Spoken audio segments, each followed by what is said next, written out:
Hey, it's Kelly. Welcome back to my channel where we talk all about gentle skincare, sometimes self-care, and today we're talking July favorites, the video where I share with you all the skincare and beauty products that made a big impression on me this month. So if you're so ready to dive into all the fave picks, give the video a big thumbs up and let's get started. Peach and Lily Retinal for All and Dermatica 15% Azelaic Acid Clarifying Serum. So I wanted to talk about both of these because these two products have actually taken the place of my prescription tretinoin in my skincare routines this summer. I have been experimenting. I've been working behind the scenes a little bit, and I just wanted to try this out for myself. I've been using tretinoin I actually started right before the pandemic. So it was, I can't remember if it was late 2019 or if it was very early 2020, but it was before everything started shutting down and stuff, just like a month or two before that. And so I have been using tretinoin. I've been using compound formulas. So sometimes I get it from Curology, sometimes I get it from agency, sometimes I get it from Dermatica. And it was always some form of tretinoin with azelaic acid, sometimes also with niacinamide and tranexamic acid, but it's never not been tretinoin and azelaic acid. And prior to my tretinoin use in 2020, from about I think it was I want to say 2015 up till that point in time, minus my damaged moisture barrier era, I was using azelaic acid for a really long time to keep my clogged pores under control. So these are, two ingredients that have been with me for a really long time and are really my actives of choice. So I decided to kind of experiment here and to discontinue the use of tretinoin, not because I needed to or something bad happened or nothing like that. It's simply purely for content. I'm just gonna be completely honest with you. Tretinoin has been something that has been really fantastic for my skin personally, but it is something that has held me back from being able to test a lot of actives. I do have sensitive skin. I was able to make tretinoin work for me and get to a good comfortable spot with it, but I could literally do nothing else. I couldn't use AHA, I couldn't test BHA, I couldn't do vitamin C, I couldn't do anything. I couldn't do any over-the-counter retinals. If I did, I'd have to stop tretinoin in order to use them, right? And so what I decided to do was just to see if I couldn't put together a potent, effective, active routine with over-the-counter products, right? Stuff that you can easily access without a prescription. I started off with the Dermatica 15% azelaic acid. They have a 15% and a 20%. I started with the 15%. These are actually very clinical amounts. These are the amounts that are studied for azelaic acid. Usually you'll see like 8% and 10% in a lot of azelaic acid products, but usually the studies do refer to results that were used between 15 and 20%. So I started using the 15% and I was like, my skin loves this. It's so good. It really helped to keep my congestion at bay, help clear out some existing clogged pores, and my skin just loves azelaic acid. I forgot that just azelaic acid on its own without the tretinoin involved is actually not very aggressive ingredient on my skin. I can use it quite frequently throughout the week with really good results. So I started there and I was loving this. And then re-falling in love with just that individual ingredient. And then I was like, okay, I think it's time to start working the retinoid in. I played with some other brands and some different things, and I wasn't really sure where I wanted to go, but I really landed on the Peach and Lily Retinal for All serum. It's 0.1% of retinaldehyde, which is, as you probably know, it's a little bit more potent than retinal spelled with an O. It takes one less conversion step on the skin, so it works a little bit faster. It's a little bit more potent, even in smaller percentages. But I really like the formula of the Peach and Lily. It's really focused on barrier care, ceramides, cholesterol, fatty acids. There's that beautiful ingredient ectoin, which I've been obsessed with all this year, and literally every new product release has included ectoin. I was like, yes, my predictions were right. Ectoin is absolutely the newest trending ingredient. You're going to hear a lot more about it, I think, in the next 6 months and more and beyond. You're going to notice it in a lot of products, I think. But it is here, and it is a great ingredient for keeping the skin hydrated. And that your skin feeling dehydrated can be part of the retinoid scaries, right? So it's great to have something that really helps to maintain long-lasting hydration on the skin. The lipids that keep your barrier strong so that you can tolerate the retinaldehyde. It's just a really great serum that, again, I was surprised. I was like, I gotta be careful. I'm like, actually, my skin's doing great with this. It's really taking to this really well. Well, but I'm still seeing the results in the mirror. Do you know what I mean? That's the fear with like stepping back from like certain percentages and maybe lowering your percentage or going for something a little less aggressive with actives. You're like, am I going to start breaking out? Like, is my skin not going to be as clear? Am I going to start getting fine lines and wrinkles? And it's probably a little too soon to say, am I going to get fine lines and wrinkles, right? But I've been very impressed with how my skin looks very fresh and smooth and clear. And this is really a duo that has been serving me. So I did share a little bit more about how I incorporate these two products and an additional glycolic acid and tranexamic acid wash-off mask, how I incorporate all those actives in my weekly skincare routine. You can check that video out for more information. But I did want to share that like these two together for my personal skin in the last couple of months have just been like a match made in heaven. I've been really, really happy. Dr. Jart Hydra Plump Treatment Essence. Ooh, I've been waiting to talk about this in a favorites video, quite honestly. I bought this at the end of springtime and I tried it out, and I did share about this on my channel a few times. I kind of tested it out. I was like, this is really good, but I am going to be calm.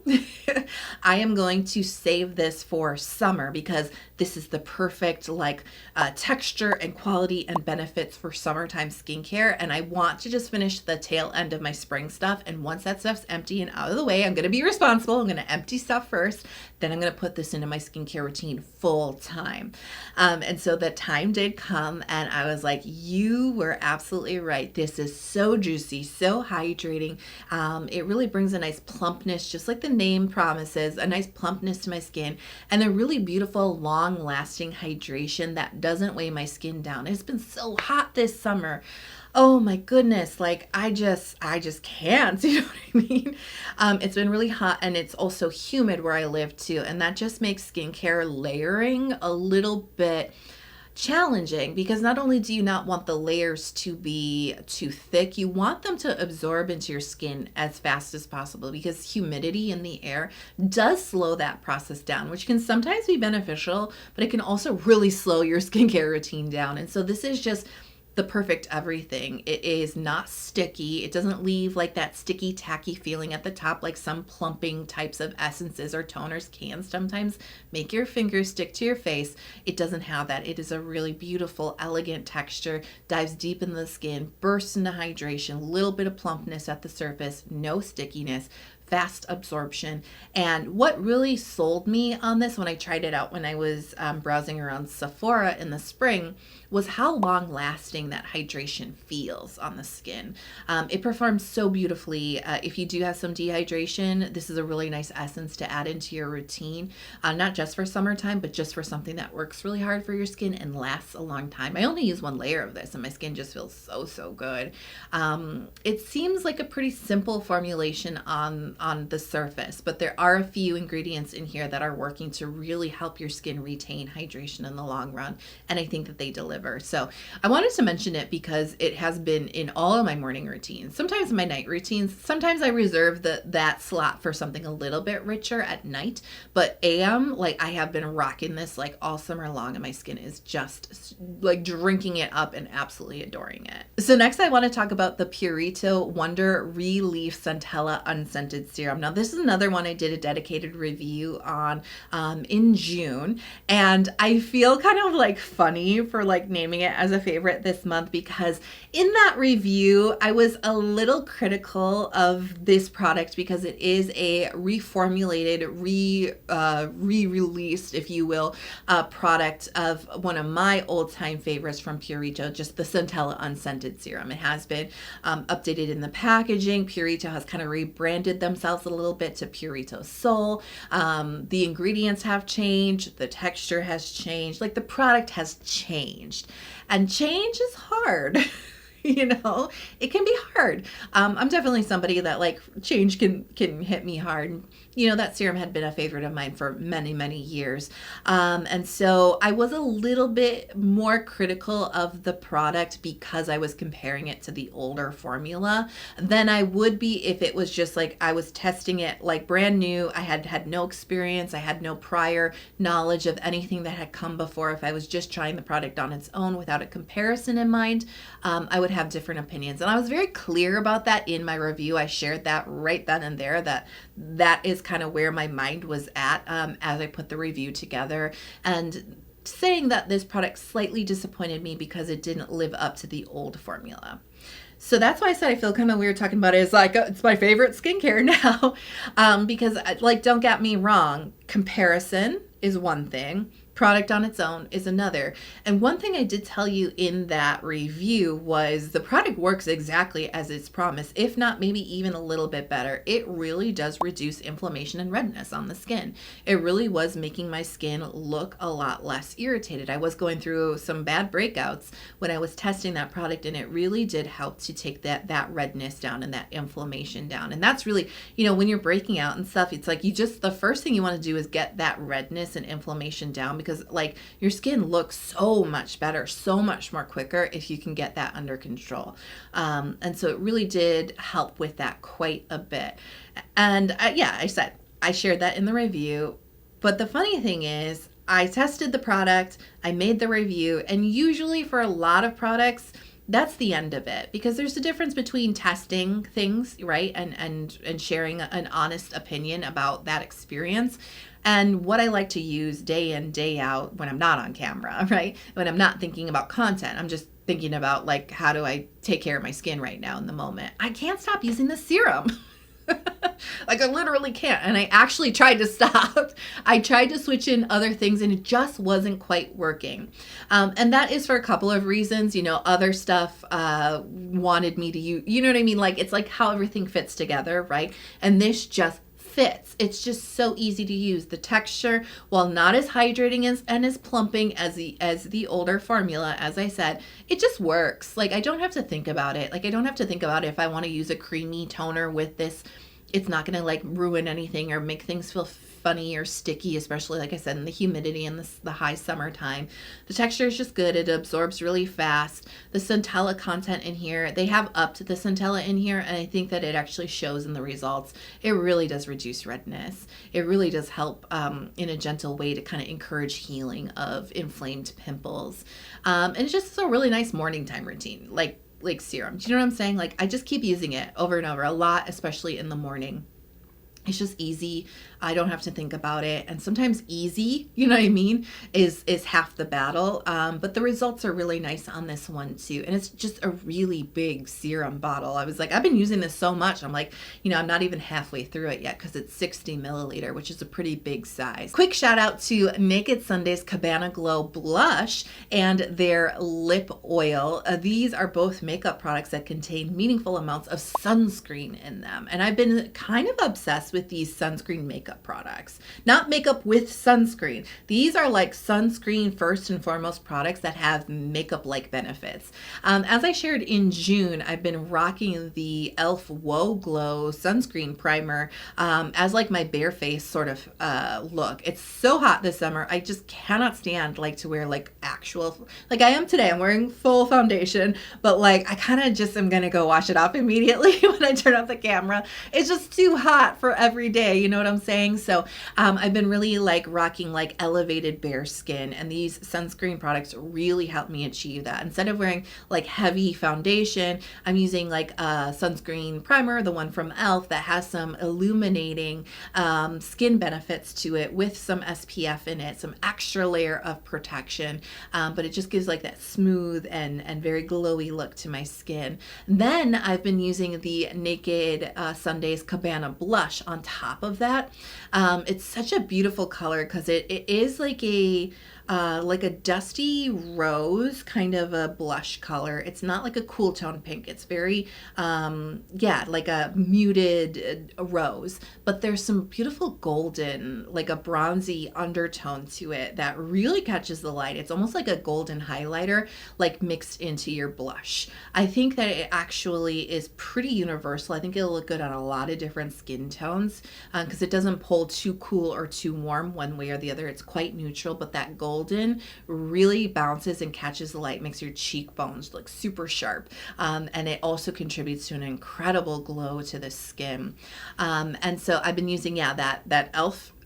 primer. I've been using this and then the lip gloss, and then all I do is like fill in my brows and I'm done. I don't even do anything with my eyes, but I just have some really beautiful, like glowy, elevated, super protected skin for summer because these all have SPF in them, right? The Naked Sundays, it's SPF 50 for both the lip gloss and for the blush. They are using chemical filters, and while they do market themselves as an Australian brand, they are actually manufactured in the US, sold in the US, and following those US FDA guidelines. So these are going to be the older generation chemical filters, and I'm absolutely okay with that.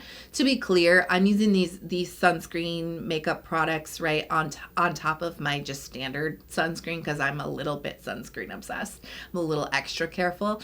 They could replace your sunscreen. You just want to make sure you're putting enough on and reapplying, but this makes reapplying easy because you're just putting sunscreen on top of sunscreen, right?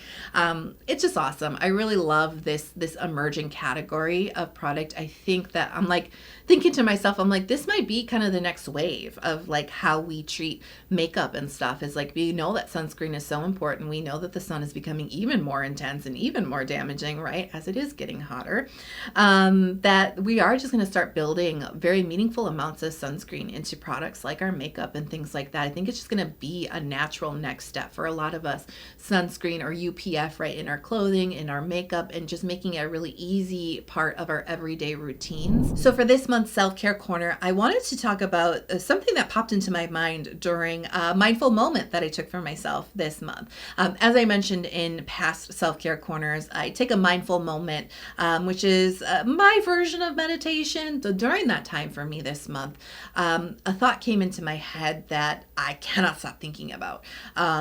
It has been something I've journaled on, something that has been really meaningful for me as I explore this thought. And so it was a real natural share for this month's video. So the thought is resistance versus curiosity. And it came to me as I want to experience and approach the world with curiosity. I don't want to approach the world with resistance. And I just can't stop thinking about this. I'm like, what does that mean? What does that mean for me? And as I've kind of been thinking about this, I've been noticing the times when I am approaching the world with resistance versus curiosity. I think that that's kind of somewhat of a normal mode for many human beings. And really, for what I've noticed with this, as I've explored the ideas, resistance is like, well, that's not true.